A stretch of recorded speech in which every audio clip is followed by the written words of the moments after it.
Um.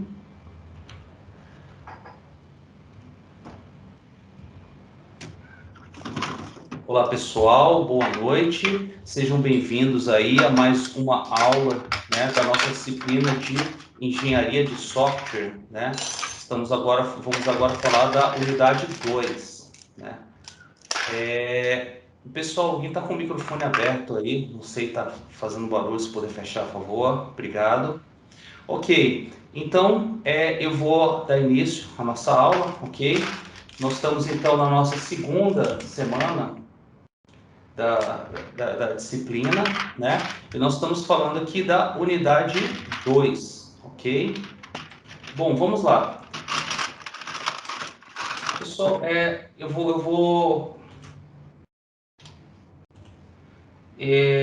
eu coloquei mudo para todos os participantes porque tinha alguém que estava com o microfone aberto, ok? Daqui a pouco eu vou falar um pouco aqui e eu abro para perguntas, tá bom? Então vamos lá, vamos falar da unidade 2. Unidade 2, nós falamos aí dos modelos de ciclo de vida e de processos de software, ok? Vamos dar uma passadinha rápida aqui nessa aula, né? Sobre o que fala essa nossa aula. Bom, vejamos. Ela começa primeiro falando sobre o que é um processo de software. Aliás, de uma forma mais geral, o que é um processo? Pessoal, pensem no processo sempre da seguinte maneira: um processo é um conjunto de atividades ou um conjunto de etapas. Vocês vão encontrar aqui no texto essas duas palavras aparecendo nas definições de processo, tá? Então, vamos lá. Você vê aqui conceito de processo de software. Para o autor, é um conjunto de atividades. Estão vendo? Então, pense em várias atividades, né, que você está relacionando de alguma maneira. Isso é um processo. Várias etapas, né, que estão relacionadas de alguma maneira. Isso é um processo. Ok? Então, vamos lá, mais uma vez, processo prescreve todas as suas principais atividades. Veja a palavra atividades aparecendo novamente, ok? Isso aqui é extremamente importante, pessoal. Não só o processo, mas a atividade dos processos, ela utiliza o quê? Recursos. Estamos falando aqui de recursos como tempo, estamos falando de recursos como pessoas, estamos falando de recursos materiais, ok? Vários tipos de recursos. Bom, então, pessoal, eu preciso que vocês tenham bem claro essa definição de processo, tá bom? Então, processo é um conjunto de atividades, tá bom? Então, agora a forma como essas atividades elas se encadeiam, se relacionam umas com as outras é que vai dar origem aos nossos modelos de processos, ok? Então vamos lá, temos aqui bastante texto falando sobre o processo, e aí a gente fala do ciclo de vida do software, ok? Pessoal, é importante que vocês tenham uma distinção clara sobre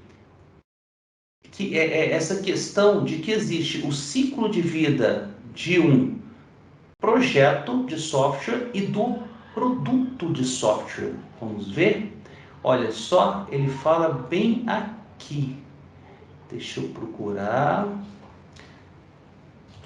Ciclo de vida de software, conceito de software. Veja, ele está falando aqui sobre software. Vamos procurar aqui aonde ele fala ciclo de vida do produto e do projeto. Estão vendo aqui, ó? Isso é importante, pessoal. Vamos grifar isso aqui, tá? Ó, o ciclo de vida do projeto e o ciclo de vida do produto. Pessoal, vamos lá. Quando a gente fala do projeto, estamos falando da construção do software. E a gente sabe que o software, uma vez construído, ok? O trabalho não é finalizado. Uma vez que o software é construído, aí ele entra numa outra fase, que é a fase de manutenção. Mas do ponto de vista de um projeto de software, ok? Vejam, pessoal, o que é um projeto? Um projeto é uma coisa que tem início, meio e fim, tá bom? Então, quando se fala o ciclo de vida do projeto, estamos falando do projeto, da construção da primeira versão do software, ok? Isso vai ter início, meio e fim. E agora, quando a gente fala do ciclo de vida do produto, pessoal, isso é muito mais extenso, ok? O ciclo de vida do produto, ele abrange o ciclo de vida do projeto, que tem início, meio e fim. Lá no final, você entregou uma primeira versão operacional do seu software, ok? Mas a vida do seu produto, do seu software, ela vai continuar até o dia em que esse software for desativado, ok? Então, quando a gente fala de produto, o produto é desenvolvido e ele, em seguida ele entra numa fase de manutenção. Mas essa própria manutenção também pode seguir um ciclo de vida. É o que nós vamos ver em seguida, tá bom? Então, importante, vamos grifar esse parágrafo.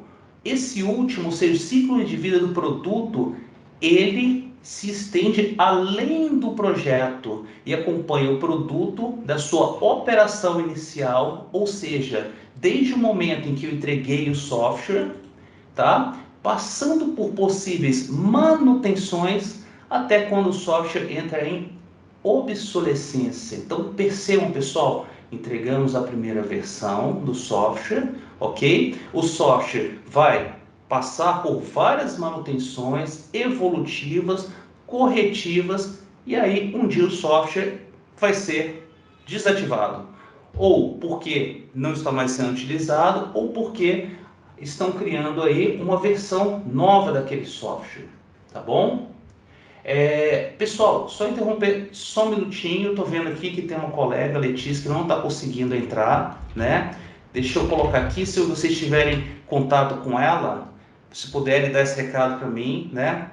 Letícia, você precisa tentar entrar com a conta da Católica, tá bom? Se você estiver tentando entrar com seu e-mail aí, por exemplo, do Gmail, você pode ter dificuldade para entrar na nossa aula. Mas de qualquer maneira, Letícia e colegas que não estão conseguindo acompanhar, essa aula está gravada. Quem não conseguir assistir, vai poder assistir depois. Eu costumo disponibilizar a aula para todos vocês logo depois que eu encerro, tá bom? Vamos seguir então. Então, olha só, é importante que vocês tenham essa distinção então, tá bom? Ó, o ciclo de vida do processo de construção do software, do projeto, ele termina com o final do projeto de desenvolvimento, tá bom?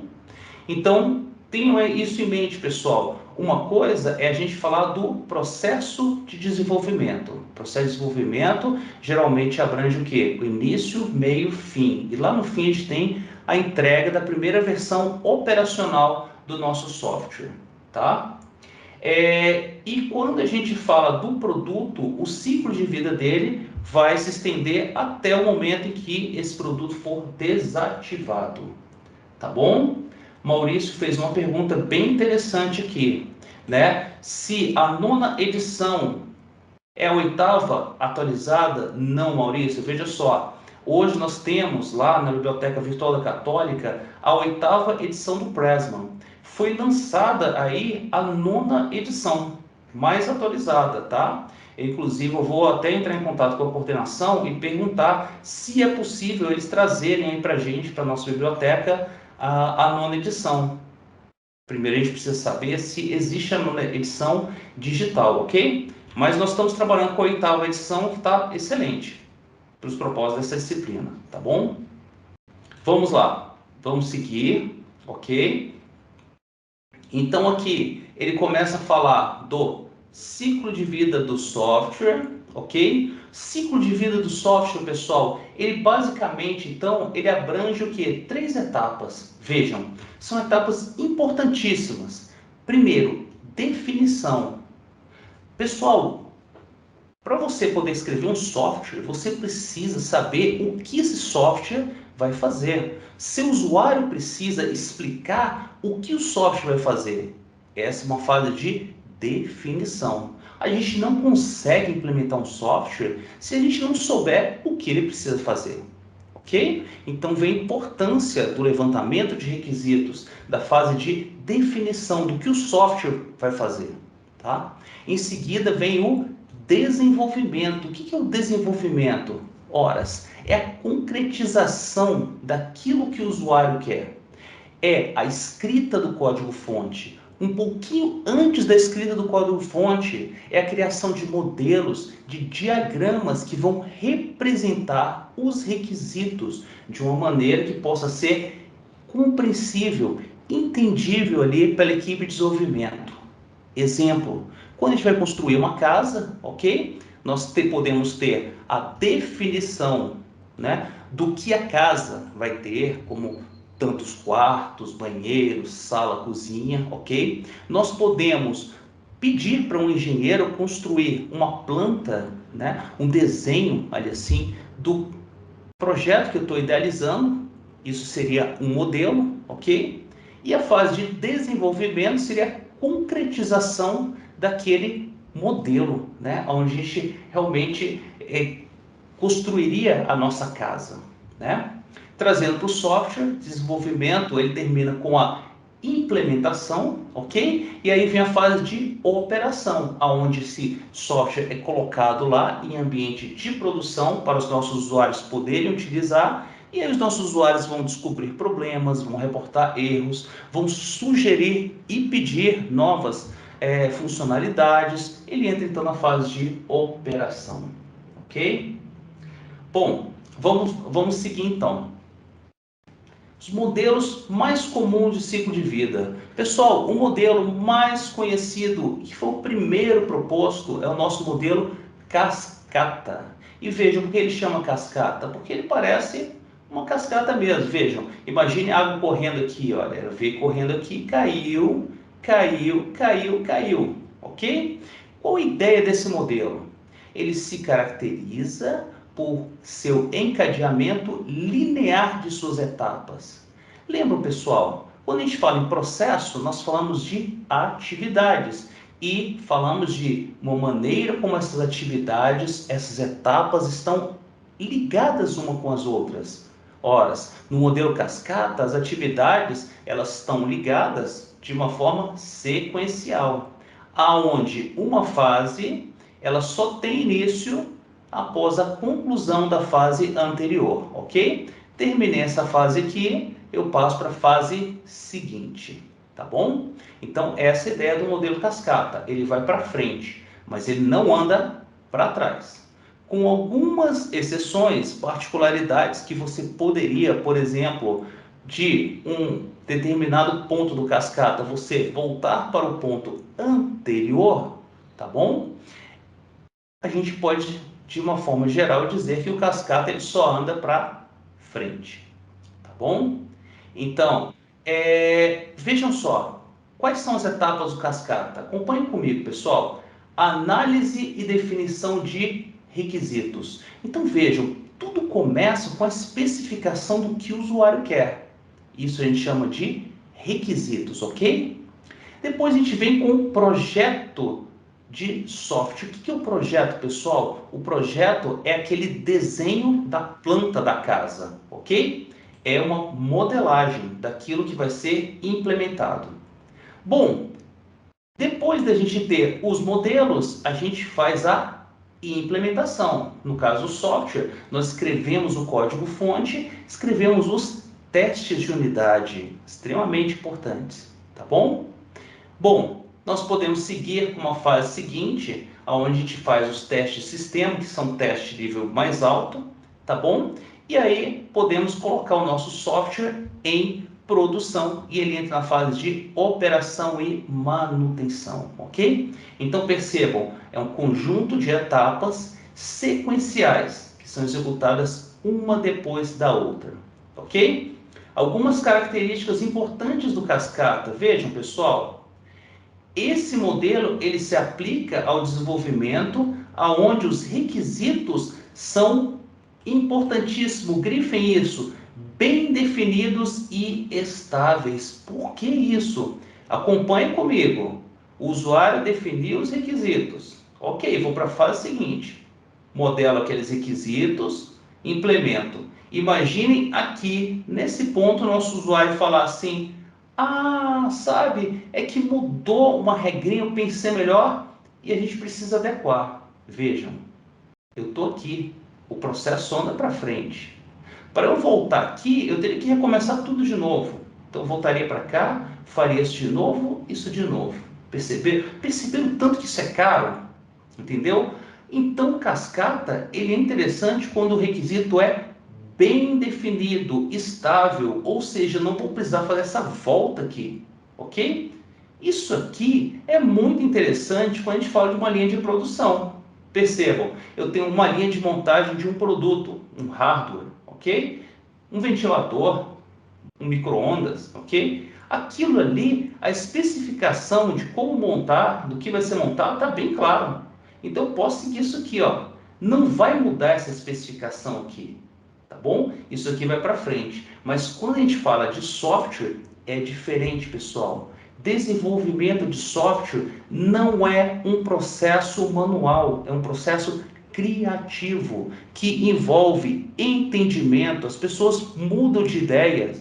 Na verdade, os requisitos, eles mudam não só porque as pessoas mudaram de ideias, mas porque às vezes eles precisam se adequar a leis, a procedimentos. Imaginem, você está lá com um software para calcular o imposto de renda. Horas. Eu escrevo lá as regras da data de hoje, mas no ano que vem pode ser que a alíquota do imposto de renda mude e eu preciso fazer ajustes no meu sistema para que ele se adeque à nova tabela de imposto de renda. Perceberam? Um ponto importante aqui do cascata, tá, pessoal? É o que? Vejam, como ele segue assim, ó, daqui para cá, o nosso usuário vai ter que esperar a conclusão de todas essas etapas aqui para ele conseguir ver uma primeira versão operacional do software. Pessoal, isso nos dias de hoje nem sempre é uma abordagem realista. Por quê? Porque talvez demore muito para você cumprir todas as etapas aqui. E aí, será que o nosso usuário vai poder esperar esse tempo todo? Será que, em termos de competitividade, esse nosso software pode aguardar esse tempo todo? Perceberam? São questões importantes aqui, tá? Mas, de qualquer maneira, esse modelo cascata foi o primeiro modelo que foi idealizado e pensado, baseado em práticas de engenharia, ok? E a gente sabe que na engenharia, geralmente, você tem requisitos bem definidos, então você pode aplicar esses passos, ok? Mas isso nem sempre é verdade quando a gente fala de desenvolvimento de software. Foi aí que surgiu então o modelo iterativo e incremental. Pessoal, qual a ideia aqui do modelo iterativo e incremental? Iterativo significa que ele executa várias vezes. Pelo amor de Deus, não olhem para essa espiral aqui, senão vocês vão ficar tontos. Eu não consigo olhar para isso aqui sem ficar tonto. Vamos pensar o seguinte, o modelo iterativo, ele funciona assim, eu faço uma coisa, depois eu faço novamente, novamente. Trago a ideia lá de algoritmos, ok? É um loop, iterativo, loop. Incremental é que vai adicionando. Então pensem no modelo iterativo incremental como aquele modelo onde vou pegar o meu software, eu vou pensar nele como pequenas partes, ok? E cada parte dele eu vou implementar usando um cascata, ok? Implementei uma partezinha do software, eu tenho uma primeira versão operacional, um primeiro módulo do meu sistema. Entrego para o meu usuário. Ok, vamos trabalhar agora no segundo módulo. Aplico um outro cascata, ok? Numa outra iteração, e ao final dessa iteração, eu vou entregar para o meu usuário o software com o segundo módulo implementado e adicionado naquela primeira versão. Ou seja, a primeira versão foi incrementada. Perceberam as duas palavras aqui? Iterativo significa que eu estou fazendo várias vezes o processo de desenvolvimento. Incremental significa que o meu software está crescendo ao longo do tempo. Agora nós podemos olhar para a espiral, não para o centro, para não ficar tonto, ok? E vamos pensar nisso da seguinte maneira. Tudo começa com a solicitação do cliente, ok? Os requisitos. Com base nos requisitos, a gente faz um planejamento, ok? Fazemos uma análise de risco para saber se realmente a gente pode ou não seguir o nosso projeto, ok? Vai basear nessa análise de risco. Fazemos uma modelagem, construção da planta, ok? A partir do modelo, a gente implementa o nosso software, escreve o código-fonte, testa. Entregamos para o cliente avaliar. Ele aprovou? Ok. Temos aqui um incremento. Disponibilizamos para o nosso cliente uma nova versão do software com aquele incremento. E aí a gente começa o processo novamente. Uma nova iteração. Nós verificamos o que o cliente quer. Nós fazemos um planejamento do desenvolvimento. Analisamos os riscos. Modelamos. Implementamos, testamos, entregamos para o cliente avaliar. E aí a gente vai repetindo aqui, ó. Então, na verdade, isso aqui não é nenhuma espiral, pessoal. Eu digo que é um círculo que vai sempre rodando nesse sentido aqui, tá bom? E isso continua até o fim da vida útil do nosso software. Pessoal, essa sim é a abordagem usual utilizada em desenvolvimento de software, tá? Você não entrega o software de uma vez só. Isso podia até ser feito lá atrás para softwares pequenos, mas hoje, geralmente, a gente faz o quê? A gente entrega uma primeira versão, depois a gente entrega uma segunda versão com mais funcionalidade e vai evoluindo isso aqui, ok? Vai incrementando o nosso software para que ele vá crescendo, adquirindo novas funcionalidades. Uma correção de erro poderia seguir uma volta aqui, tá bom? Passar por todos esses passos, tá? Perguntinha bem interessante, pessoal. Eu falei aqui que o modelo cascata, ele não aceita muito bem a mudança de requisitos. Por quê? Porque se eu mudo o requisito aqui e eu tiver lá no fim, meu Deus, eu tenho que voltar tudo isso para fazer tudo de novo, porque ele só anda para frente, tá bom? Ou eu posso dizer para o meu usuário, sinto muito, você não falou lá, agora você vai ficar com o software do jeito que você falou. Já pensou? Você chegar no seu usuário e falar assim, ó, sinto muito, você falou que era daquele jeito, então agora você vai ter que ficar com o software daquele jeito, né? Então tá bom, vamos lá. Agora, nessa abordagem não. Se o nosso usuário quiser um ajuste, horas, eu faço esses passos aqui, implemento o ajuste dele, né? Vamos às perguntas. O Arthur perguntou, esse assunto pressupõe que a pessoa já entenda alguns conceitos como código-fonte. Isso foi abordado anteriormente? Você está dizendo, Arthur, do assunto desenvolvimento de software ou o assunto de você estar lidando com o seu usuário lá? Do usuário conhecer. Na verdade, Arthur, o nosso usuário ele não precisa conhecer esses conceitos de engenharia de software. O que ele precisa enxergar é que existe um processo e que ele está inserido nesse processo. O papel dele é dizer o que ele quer que seja implementado. E a partir disso, você vai construir seus modelos, você vai implementar, escrever seu código-fonte, ok? Então, assim, seu usuário não precisa entender disso, mas você precisa deixar para ele bem claro que existe um processo, que aquilo não está sendo feito de uma maneira ad hoc, ok? Aquilo ali está sendo feito de uma forma controlada, sistemática, da maneira como prega a engenharia de software. Jéssica, você colocou ali, eu não entendi a parte de análise de riscos. Perfeito. Jéssica, a análise de risco, ela só vai dizer o seguinte, você foi lá e fez um planejamento, ok? Olha, o meu usuário está pedindo para implementar isso aqui no meu sistema, tá? E aí, eu vou fazer a seguinte pergunta.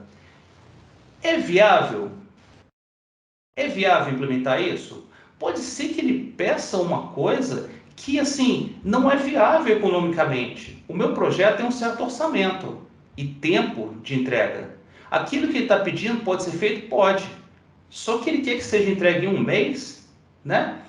E para implementar aquilo, eu vou levar um ano, por exemplo, porque eu não tenho pessoas capacitadas, eu não tenho aquele conhecimento que eu precisaria dentro da minha equipe. Ou talvez o esforço de desenvolvimento seja muito maior do que o tempo que eu tenho para entregar. Isso faz parte da análise de risco. Então, a análise de riscos, ela envolve isso. Você olhar e dizer para o cliente, isso que você está pedindo é viável de ser entregue dentro desse prazo e dentro desse custo, desse orçamento que eu tenho, né? A análise de risco, então, é isso, tá? Vamos lá. O Fábio perguntou, como é feito o projeto de um software? Fazemos um fluxograma ou o quê? Não entendi muito bem. Calma, Fábio. A gente não está falando Vamos lá. Existe o projeto e o processo, tá bom? Projeto tem início, meio e fim. No seu projeto, da entrega do seu software, primeira versão operacional, você vai dividir ele em etapas, ok? E essas etapas você pode controlar como um projeto, né? Por meio de um cronograma, alocação de custos, de recursos, pessoas, ok? E aí, né? Você fluxograma não. Você vai dividir o seu projeto em atividades e você vai prever um tempo para execução de cada uma dessas atividades, tá bom? Vamos lá. O Arthur falou, quando eu falei de pessoa, estou me referindo ao aluno inscrito nessa disciplina. Arthur, você não precisa saber o que é o código-fonte, tá? Mas é importante que você saiba o que é um software, tá joia? Por exemplo, vamos lá, software que você utiliza no dia a dia, o Gmail, ok? O Gmail é um software, o Word é um software, passou por um processo de desenvolvimento, tá bom? Então, você não precisa conhecer da programação nesse momento, mas pense que todo produto de software ele foi desenvolvido por alguém, tá? E ele passou por um processo. Vamos lá. Jéssica, ainda sobre análise de riscos, no caso, poderia aumentar o tempo de entrega do produto? Depende, Jéssica, depende. Vamos lá, você negociou com o seu cliente. Olha, esse projeto aqui vai ser entregue em 2 meses, ok? E o seu cliente vai te pagar X. Tá bom. Aí, de repente, ele pede um monte de coisa e você fala para ele, não consigo te entregar em 2 meses. Eu consigo te entregar em 6 meses. E ele fala para você, mas o orçamento é o mesmo. A pergunta é, você vai seguir com esse projeto? Você vai trabalhar 6 meses e receber por 2? Você, como pessoa trabalhando para alguém, você trabalharia 6 meses para receber 2? Percebeu a análise de risco? É viável? É mais ou menos isso que a análise de risco vai responder, né? Código-fonte. Giovana, o código-fonte, ele é o quê? É o código que você escreve e que você submete para o compilador para obter o executável de um programa, ok? Então, um programa, ele é programado por meio do código-fonte, tá bom? É o código do programa que você escreve numa linguagem como Java, C, C++, ok? PHP, e que é transformado ali em linguagem binária que o computador entende, tá bom? Vamos lá. A parte de desenvolvimento do hardware, eu fico com o engenheiro da computação. Pedro, geralmente sim, tá bom? A gente está falando de engenharia de software, a gente não está falando de hardware aqui, tá bom? Estamos falando de projetos de software. Mas geralmente o processo de desenvolvimento de hardware pode seguir também essas mesmas etapas, com uma diferença. O projeto de hardware também vai envolver uma parte ali de especificação ali, que provavelmente o engenheiro ele vai ter que olhar quais componentes ele vai utilizar para montar uma placa, um determinado componente. Mas uma vez que aquilo foi montado, testado e tudo, aquilo entra numa linha de produção. Então é bem diferente da abordagem de software, tá bom? O modelo incremental é baseado na metodologia Scrum? Patrícia, é o contrário, tá bom? O Scrum, ele utiliza o modelo incremental, porque o Scrum, a ideia dele é entregar o software em pedacinhos. Então você pega um pedacinho ali que vai fazer parte de uma sprint, ok? E aí você vai fazer o quê? Você pode executar um cascata para implementar aquele pedacinho e entregar para o seu usuário, tá bom? Então o Scrum ele incorpora o modelo incremental, porque ele parte da ideia de que o seu software vai crescer ao longo do tempo. Tá bom? Gente, vamos seguir? Deixa eu só falar o resto do conteúdo aqui e a gente continua as perguntas, tudo bem? Vamos lá então, pessoal. Em seguida, o nosso capítulo ele fala de modelos de maturidade. O que é isso, pessoal? Modelos de maturidade. Na verdade, as pessoas com engenharia de software, elas começaram a ver que se você tiver processos bem definidos, né, ideias práticas bem definidas, você pode ir evoluindo o seu processo de desenvolvimento de software de tal maneira que ele possa ser otimizado e até mesmo avaliado, ok? Então, um dos modelos para avaliação de maturidade do seu processo de desenvolvimento de software é o CMMI, que ele prega o quê? Que você pode, lá na sua empresa que desenvolve software, implementar um conjunto de processos, tá? E esses processos, uma vez implementados, eles podem ser reconhecidos, medidos, ok? E classificar a sua empresa em diferentes níveis de maturidade. Então percebam, pessoal, não vou falar de todos os processos aqui não, mas deixa eu só dar uma pinceladinha. Lá embaixo, o primeiro nível, é interessante que o material ele fala aqui, né, que o nível 1 é o inicial e aqui está 5, né? Então, pessoal, mas não se atenham muito a isso. Só se atenham à ideia de que isso aqui é incremental, tá bom? Você parte do nível inicial, ou seja, que não existe nenhum processo, as pessoas simplesmente desenvolvem ali assim o software de qualquer maneira, talvez com planejamento de projeto e tudo tal, mas não existem processos definidos dentro da empresa, ok? E aí, vocês vão ver que nos outros níveis, ó, nível 2, que é o gerenciado, começam a aparecer alguns processos. Processos formais dentro da empresa, gerenciamento de requisitos, percebam, processo de gerência de configuração, tá? Garantia de qualidade, tá bom? Isso aqui são processos que estão bem definidos lá no CMMI. Ele diz o que precisa ser feito em cada processo desse para que esse processo seja reconhecido dentro da empresa, ok? Então, à medida que você vai adicionando processos, você vai atingindo níveis mais altos no CMMI, ou seja, níveis de maturidade. Reparem o que tem lá no final, pessoal. Nível 4, desempenho de processo organizacional. Estamos falando de um processo implementado não num setor ali de desenvolvimento, mas em toda a empresa, tá? Estamos o que? Avaliando o desempenho do processo. Ó, gerenciamento quantitativo de projeto, ou seja, estamos olhando os nossos projetos de software, estamos medindo isso aí, né? E olha só, e um nível final que é em otimização, né? O que ele vai fazer? É tentar fazer uma melhoria contínua. Pessoal, na prática, por que isso aqui é importante? CMMI, tá?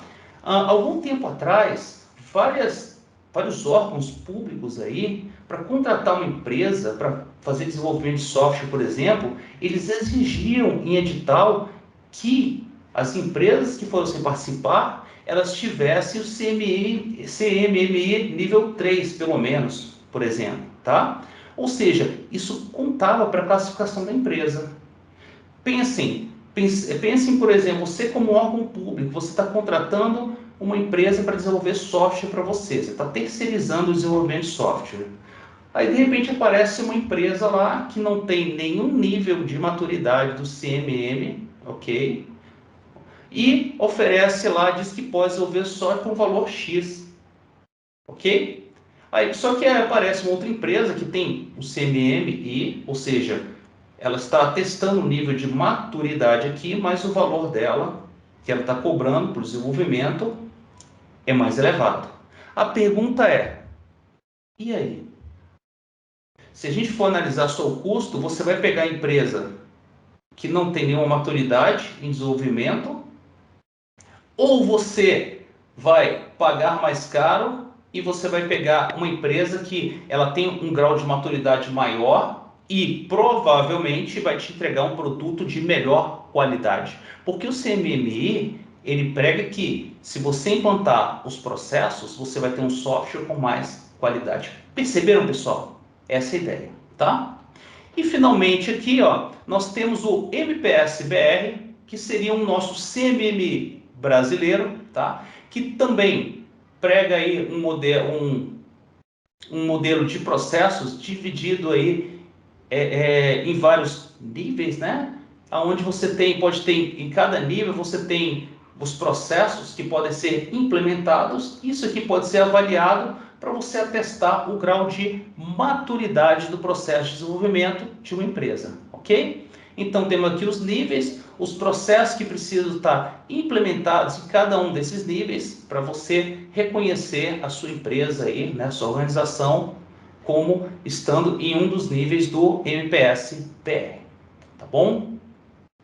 Vamos lá, pessoal, deixa eu passar uma outra coisinha para vocês, tá? Com relação à nossa unidade 2. Unidade 2 tem aqui alguns tópicos que eu coloquei, leituras complementares, tá bom? É importantíssimo que vocês leiam esse material, pessoal. Leitura complementar não significa leitura opcional, tá bom? Significa leitura que vai complementar o seu estudo, o seu aprendizado, tá bom? E esses capítulos, pessoal, eu estou sugerindo porque eles estão relacionados com o assunto da nossa unidade, para que vocês possam adquirir mais conhecimento, possam aprender ainda mais sobre esse assunto. Porque essa nossa aula aqui no AVA, pessoal, aqui, ó, nessa páginazinha HTML, é um material que é muito rápido, é muito, digamos assim, é uma leitura muito rápida e às vezes você lê aquilo ali, um ponto importante você não pegou. Agora, quando você pega um livro de referência como o Pressman, vamos lá, estrutura do processo de software, vamos lá, você vai acessar, ao clicar no link, ok? Ele vai abrir a biblioteca, como mostrei na aula passada, né? Ele já vai abrir no capítulo, ó, se não está abrindo, o que você tem que fazer? Você entra lá na biblioteca. Então, vocês vão fazer o quê? Vocês vão entrar na biblioteca, fazer o login, ok? Colocar a sua senha,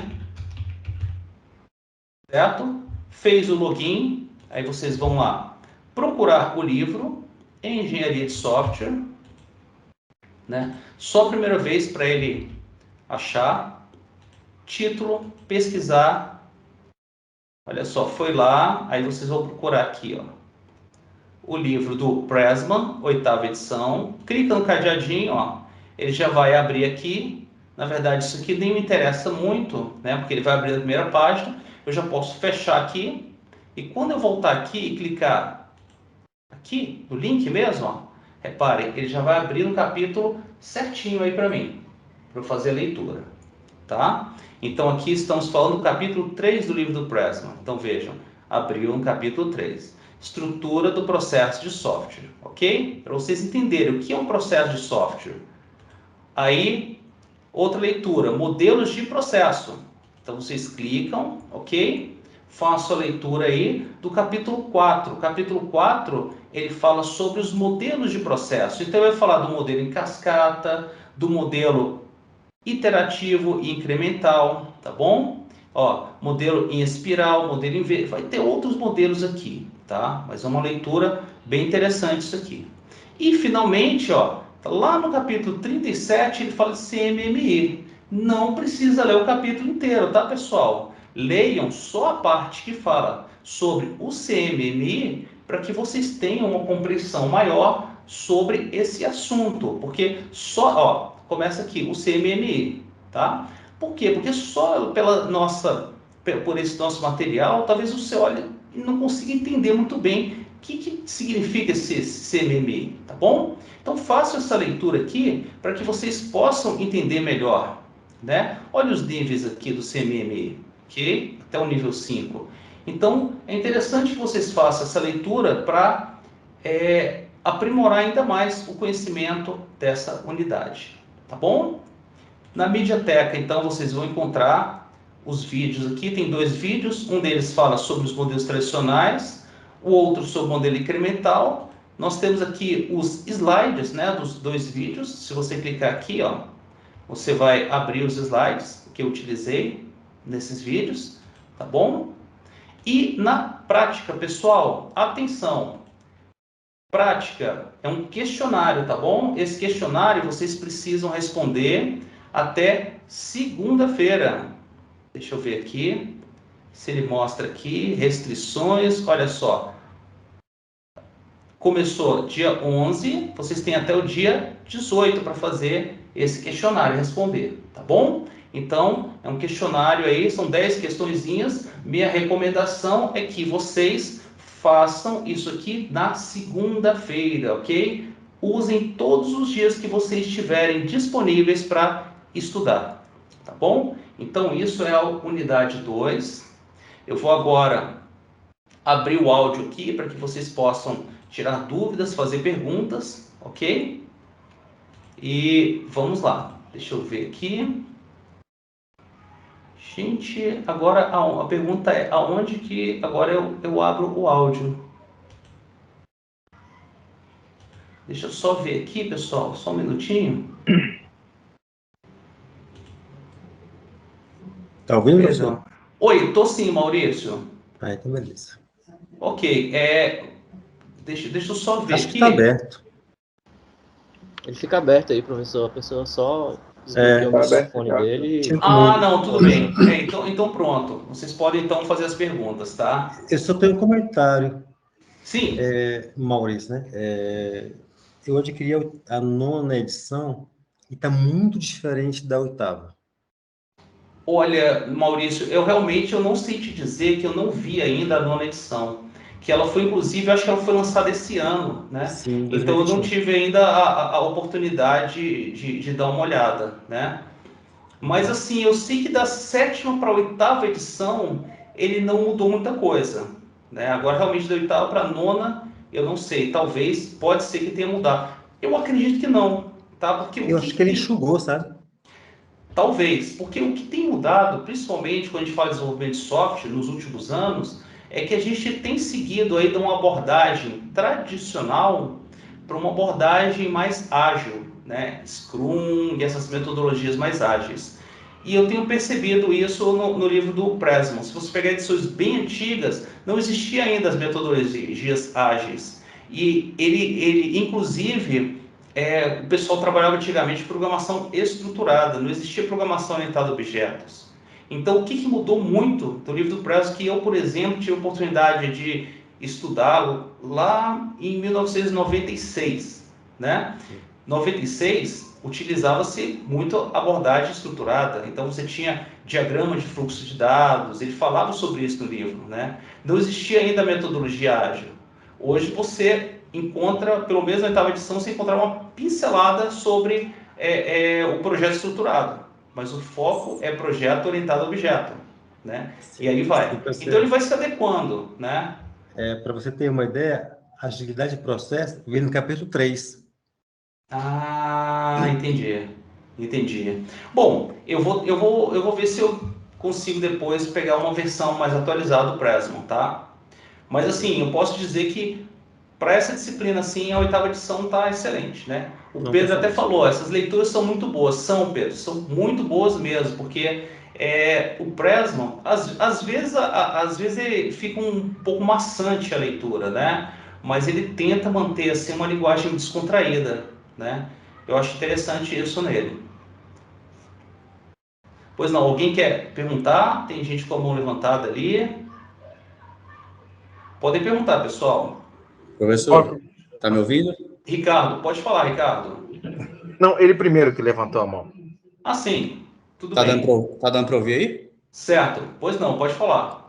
Então, professor, é porque eu tive contato com o livro físico, só que eu reparei que exatamente até mesmo já tinha comentado aí, a versão é totalmente diferente. Eu nem achei a versão dele aqui no livro, mas eu vi que, lendo ele aqui, eu percebi que é totalmente diferente daquele que tem na biblioteca virtual. Eu queria saber justamente sobre como lidar com essa diferença.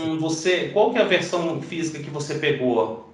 Pois é, professor, não estou olhando, eu não consegui ver aqui, mas eu vi que é de 2011. Deixa eu ver, será que você não pegou esse aqui? Esse aqui é de 95, né? É justamente isso aí, a capa é a mesma. Então, esse é de 95. É esse que eu tive a oportunidade de estudar muitos anos atrás, tá? E que eu falei assim, que realmente ele tinha uma abordagem estruturada, né? Esse você pode considerar, tá? Esse é melhor você entrar aqui pela Biblioteca Virtual da Católica e tentar fazer a leitura por ali, tá? Porque esse já está bem defasado. Entendi, Bem é porque ele defasado mesmo. realmente está bem diferente daquele que está na biblioteca virtual. Então, o Muito. ideal é que não utilize esse aqui, então. Não, o ideal é não utilizar, tá bom? Bom, perfeito. Não utilizar, pô. Professor, o Deixa- pouco que eu li o livro, eu vi que Sim, ele, pelo que eu entendi, o estruturado tá mais do jeito que o senhor falou, né? É tudo para entregar mais rápido, é aos poucos e já passa logo para o cliente. É isso que eu entendi? Vai sendo feito fragmentado. na verdade, ô Vitor, você está falando do processo iterativo incremental, Não, né? Ricardo. É, Ricardo. Então, ô Ricardo, a ideia é essa. Hoje você não desenvolve o software todo de uma vez. O seu cliente não fica esperando 1, 2 anos até você apresentar uma primeira versão do software para ele.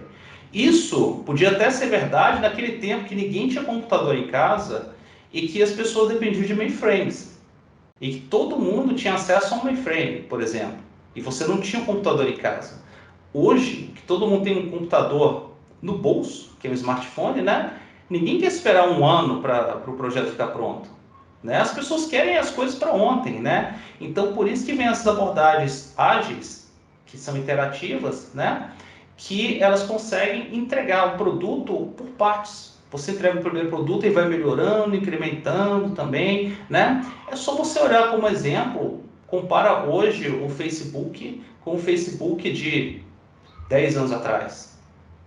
O Não, Facebook hoje tem entendi. muito mais recursos, né? O Chrome, né? Até um tempo atrás o pessoal utilizava o Firefox. Tem pessoas que ainda usam, né? Mas aí o Chrome apareceu. Muita gente não deu importância, ficou com o Firefox. Mas o Chrome foi avançando a tal ponto que as pessoas foram deixando o Firefox de lado e foram migrando para o Chrome. Por quê? Porque o Chrome, as pessoas começaram a perceber que ele estava mais estável, mais rápido, e aí vai.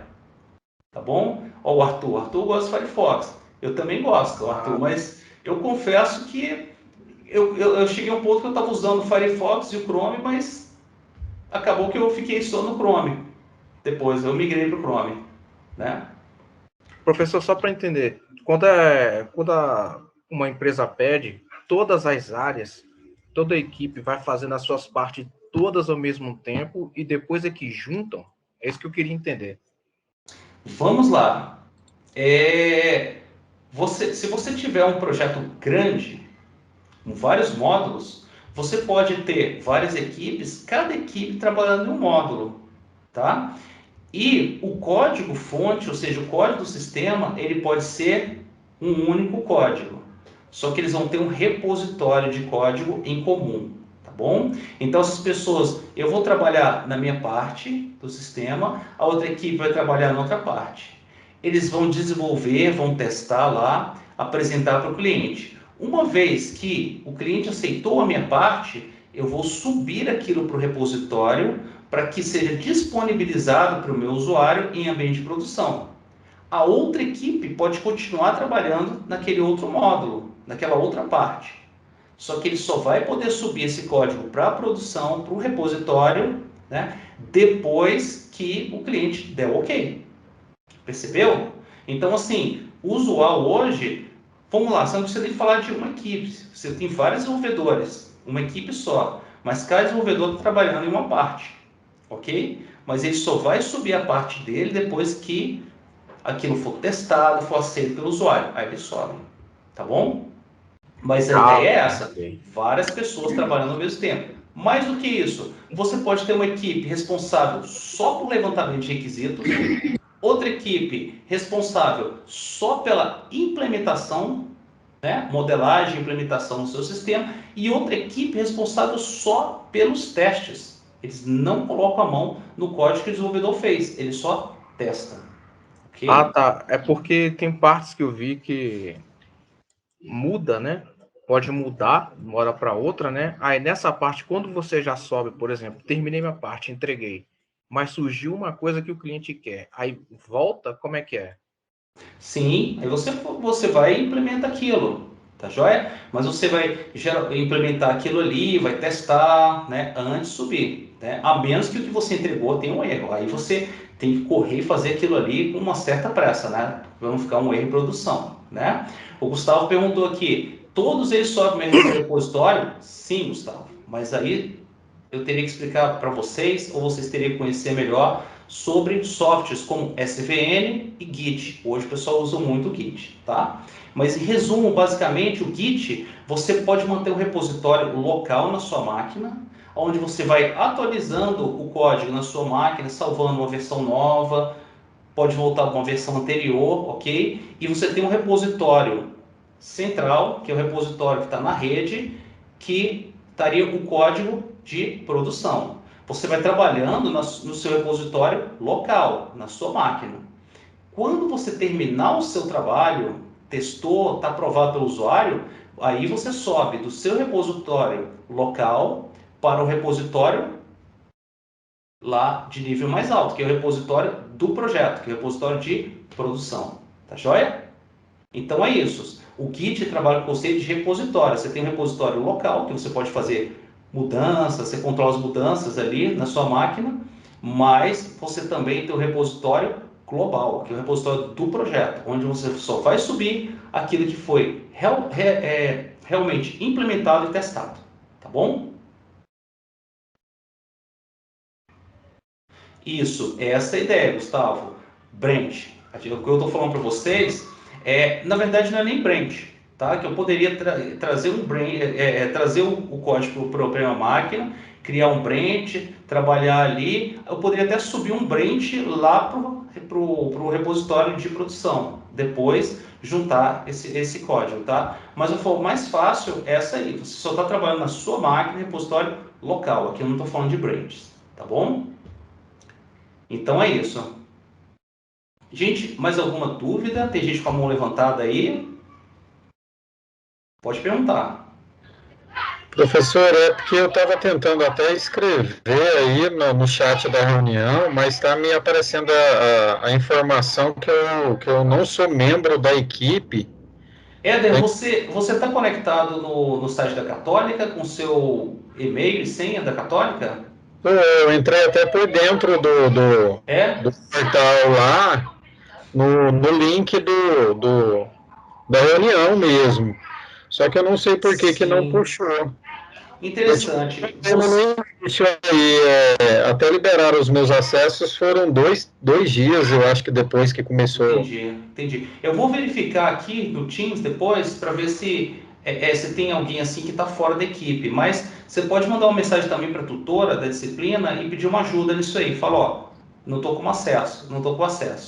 Tá? O Domingos falou aqui, talvez você acessou como convidado, talvez você não esteja logado lá assim no Teams para ele aparecer. Tá bom? Eu vou tentar lá. Eu queria fazer. Ó, a dica do Arthur aqui: abrir o Teams antes e entrar com o e-mail do Microsoft. Só depois abrir o link. Tá, então beleza. Ó, estou falando aqui, você está com conta de convidado. Ó, eu não estou vendo aqui, mas está dizendo que você está com a conta de convidado, né? Ok? Só uma consideração sobre o que o pessoal estava comentando. Certo. Hoje em dia, a questão aí principalmente das APIs, né, são programas aí, né, que fazem intercâmbio e interação, são criados justamente com esse intuito, para fazer intercâmbio com outros produtos, com outros serviços, com outras APIs. E justamente essa situação é um precedente que faz com que os programas hoje sejam feitos para terem manutenção, não manutenção de corrigir erros, mas manutenção de desenvolver e evoluir o sistema, né? A gente chama isso de manutenção evolutiva. Isso. Hoje, as empresas de tecnologia, elas não vendem mais um pacote, elas não vendem mais só um produto. Elas recebem mensalidades, elas prestam um serviço dia a dia para justamente gerar fidelização E isso é com o programador. O programador ele vai desenvolver um sistema, mas dificilmente, só você parar de trabalhar, ele vai continuar aprimorando aquele sistema até para agregar valores, Sim, e tudo ele vai ser remunerado. Ele contratou para sim, entregar A, mas no caminho entregou A, porque o cliente pediu o A mais B, ele vai receber pelo A mais B, e assim vai sim, criar um ciclo daquela tecnologia, daquele programa cada vez mais evoluir e desenvolver. Isso é o que isso. está em evidência hoje, principalmente nas empresas, né, que estão Sim. investindo maciçamente nisso, né? Sim, elas estão vendendo hoje não um produto, mas um serviço, né? Então, muitas empresas te oferecem por exemplo, um software para gestão de condominial e eles te cobram o uso mensal, né, daquele software. Só que, na verdade, embutido desse uso mensal, eles estão te dando também um suporte àquela plataforma. Então, se você precisar de alguma ajuda na configuração, algum problema que está acontecendo, você tem aquele suporte, né? Então, você não contrata só o produto, você não comprou aquele produto e acabou, não. Você tem também o suporte. E é importante, as empresas hoje também, elas não simplesmente adquirem produtos, elas adquirem produtos e também o serviço de suporte ao produto, né? Se a empresa não, por exemplo, eu trabalho na Câmara, né? Então, uma das coisas que realmente eles levam em consideração é a questão do suporte ao produto. Então, por exemplo, não adianta nada a empresa chegar lá e oferecer um produto de excelente qualidade e falar assim que eles não dão suporte naquele produto. E se der algum problema, o produto parar de funcionar, quem é que vai resolver aquele problema? Entendeu? É aí que entra o suporte, tá? Pessoal, mais alguma pergunta? Vamos ver. Alguém tem alguma pergunta? O Éder está com a mão levantada. É só uma perguntinha básica. Eu estava lendo Pois não. o livro do Presma, pelo que eu vi, é bom ler tudo mesmo, né, professor? Com O que eu certeza. vi, ele dá umas ideias assim que, olha, eu vou te contar. Com Realmente eu não tinha. certeza. Olha, Ricardo, né? É, Ricardo, eu te falo o seguinte: tudo que você quiser conhecer e conhecer bem, você precisa de um bom livro de referência, tá? Eu não conheço nenhum bom desenvolvedor de software que não tenha um bom livro de referência por trás dele, tá? Existem exceções, é claro, né? Existem desenvolvedores que resolvem problemas dos mais absurdos, mas procuram no Google solução pronta. Mas os melhores desenvolvedores de software, você pergunta para ele, me dá uma dica aí de um bom livro de Java, eles vão te dizer, tá? Então, mas isso é baseado na minha experiência, né? É o que eu penso. Tudo que você quiser aprender, você precisa ter um bom livro de referência. E para essa disciplina, eu coloquei para vocês o livro do Pressman, né? E essas leituras complementares, eu estou sugerindo para vocês justamente como complemento a isso que vocês estão estudando. Mas eu digo que o complemento é mais importante do que a leitura da unidade, porque é esse complemento que realmente é um texto assim que vocês vão realmente aprender de verdade com ele, tá? Bom, pessoal, mais alguma pergunta? Nós já estamos um pouco adiantados aí no nosso horário, mas dá para fazer mais algumas perguntinhas.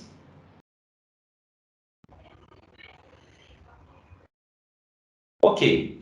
Pessoal, então eu gostaria de agradecer aí a presença de vocês. Obrigado por estarem aqui presentes, tá? E dizer que essa nossa aula ela vai ficar gravada para que os colegas que não puderam participar da aula possam assistir hoje, talvez, né? Ou vocês mesmos, se quiserem assistir de novo depois para revisar alguns conceitos, né? Algumas ideias que foram apresentadas aqui, tá bom? Então, pessoal, só lembrando mais uma vez, estamos na atividade avaliativa, estamos na unidade 2, onde a gente tem uma atividade avaliativa, 10 questões, vocês precisam responder elas até segunda-feira, tá bom? Então, obrigado pela presença de vocês. Qualquer dúvida que vocês tiverem, pessoal, entrem em contato, tá bom? Escrevam, mandem e-mail, pode mandar lá pela ferramenta, também tem uma ferramentazinha lá de pager que eu recebo aqui e eu respondo o mais rápido possível, tá bom? Gente, muito obrigado, então. Boa noite e até a nossa próxima aula. Obrigado, boa noite, professor. Boa noite, professor. Boa noite. Bons estudos. Boa noite, professor. Boa noite. Boa noite, professor.